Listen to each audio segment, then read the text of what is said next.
Hi, my name is Kate and welcome to Chickadee Says. We're doing a little bit of a Q&A today. So we're just gonna go ahead and get started. I'll be reading some of the questions we took on our Instagram off of my phone, but we're gonna start out with just a little bit of background info on the girls. They get a lot of the same questions all the time. So let's go ahead. So first off, this is Tinkerbell. Tinkerbell is 4. She was born on April 28th in 2011. She's a big fun girl, and I always get questions about how to tell them apart. Tinkerbell's the one with a pink nose. Miko over here is my little puppy. She turns 1 on November 2nd, so she was born last year in 2014, and she's got a black nose. So they are half-sisters. A lot of times, lots of people think Miko is a boy because of her name, but she's not. They have the same dad, Crush from White Magic Samoyeds, and then they have different moms, but still White Magic. They are show quality dogs, however, I don't show either one of them. They could if they wanted to, but I think these guys are a little bit too rambunctious for the ring.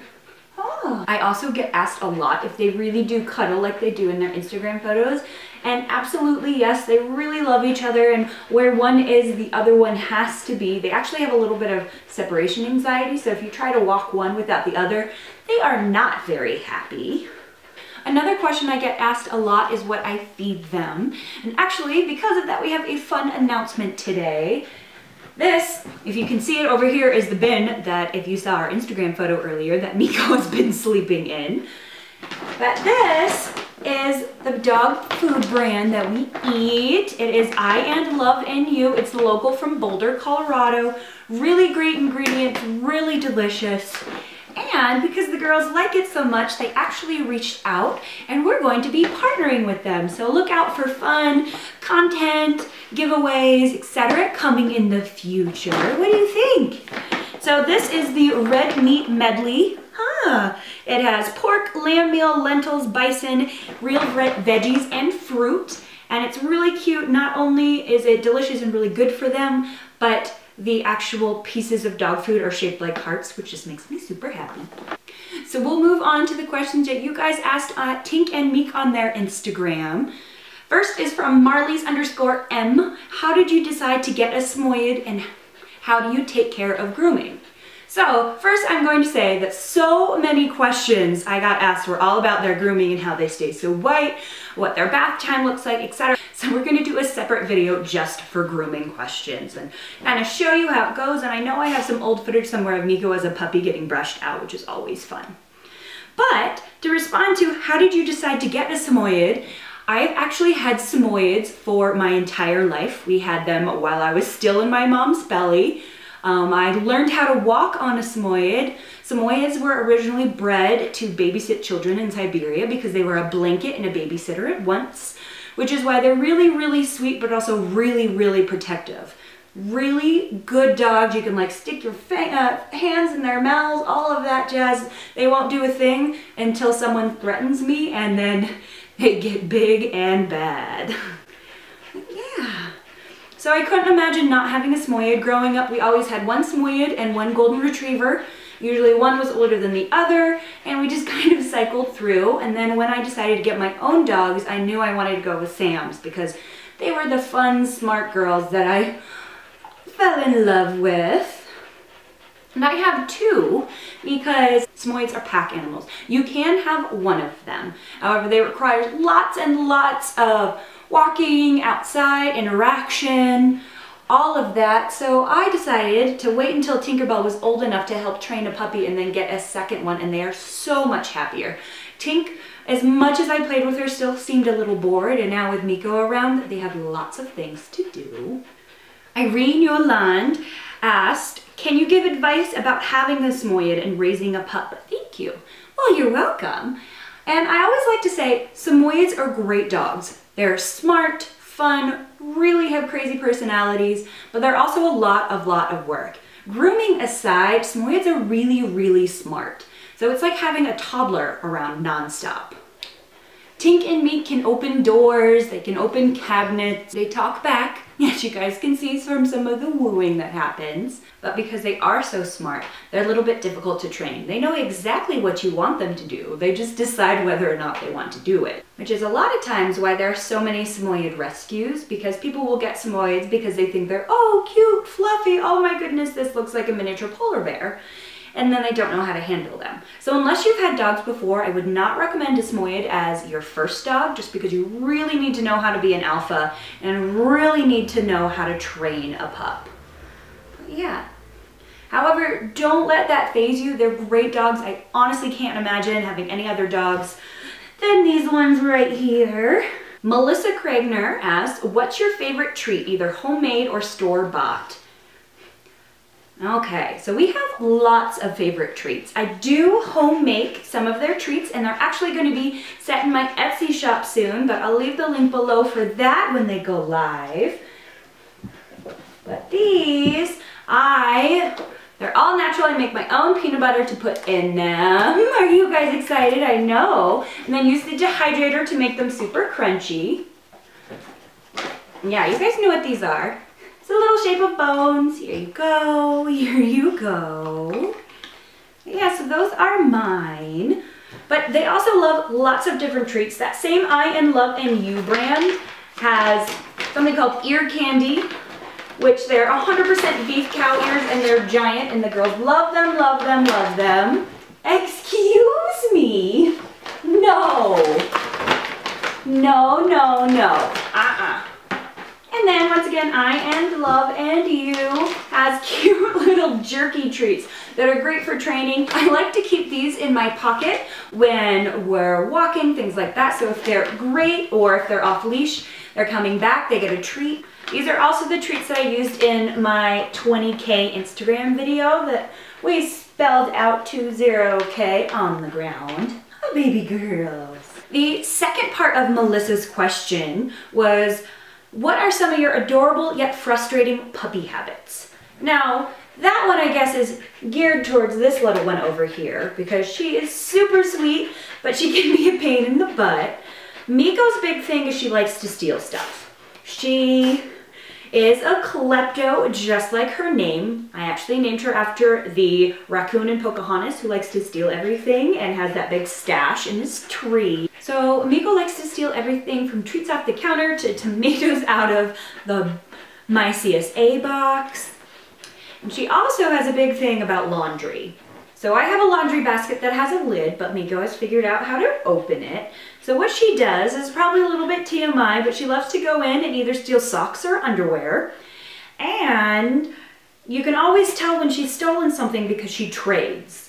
One of her favorite things to do is either put a bone or one of her toys in the laundry basket. So you know if you find a toy in there, you have to go search the house to figure out what she's stolen. So that is one of my favorite little puppy anecdotes. JC asks, how many toys do they have and what is their favorite toy? So they have way too many toys. I absolutely spoil the girls. Always have. They've gotten Bark Box for ages. And one of their favorite toys actually comes out of the Bark Box. So this toy right here is a little flying saucer. And the reason why the girls like it so much is because it sits on the ground and they'll either run around and put it on the ground and then, as she's doing right now, you beep it. So this little blue part on top squeaks and you can beep it just like she's doing. And so they'll run around, chuck it around, and then make lots and lots of noise.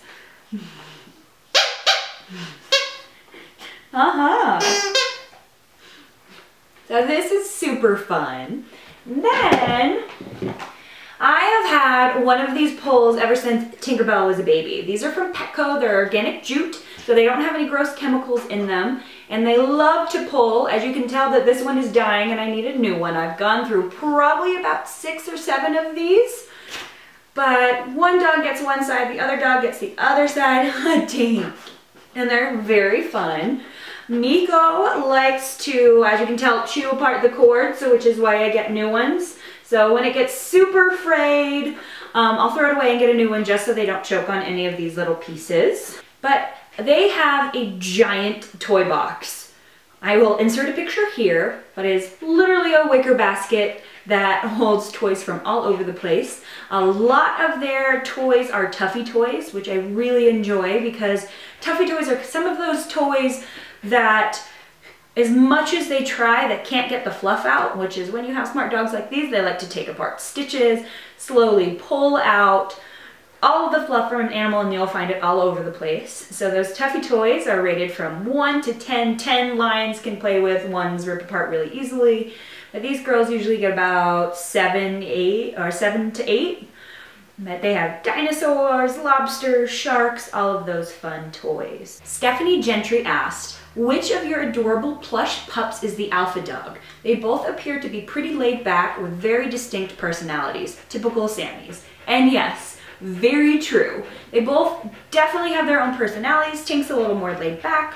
Miko is a little crazy. She's really high energy and she really likes to snuggle as well, which is why a lot of, if you see my Snapchat selfie pictures, Miko likes to lie on my chest, whereas Tinkerbell is more of a hang out somewhere over there and come see you when she wants to. As you can tell, Miko's on my lap and Tinkerbell's just hanging out over here. But as for alpha dogs, neither one of them is the alpha I am, which is a really big deal when you're trying to train dogs. So you want to make sure that you kind of know how to be the alpha and you're very much so in charge. However, with both of the dogs, I would say Tinkerbell is a little bit more alpha than Miko is, just because I made it that way. So Tink gets preferential treatment when it comes to who gets treats first for the most part, who gets fed first, and Tink will really put Miko in her place when she's had enough. Miko likes to pull Tink's tail, jump up, grab her ears, all of that. Tink will play, play, play, and then when she's done, she'll like smack her across the nose and be like, all right, finished. However, I think personality-wise, if they were left on their own, Miko would be more alpha than Tinkerbell. Tinkerbell's really submissive and Miko's really in your face. So technically speaking, I think Miko would be an alpha, but that honor goes to me. Hi, bubs. And last but not least, Zirconia asked, what is both of your favorite foods? So I would have to say, hands down for both girls, it's green beans. You bring a green bean into the house, they will somehow find them, pilfer them, eat them all. Which stinks because they're one of my favorite snacks as well. They'll carry them around, devour them, come back for more and beg.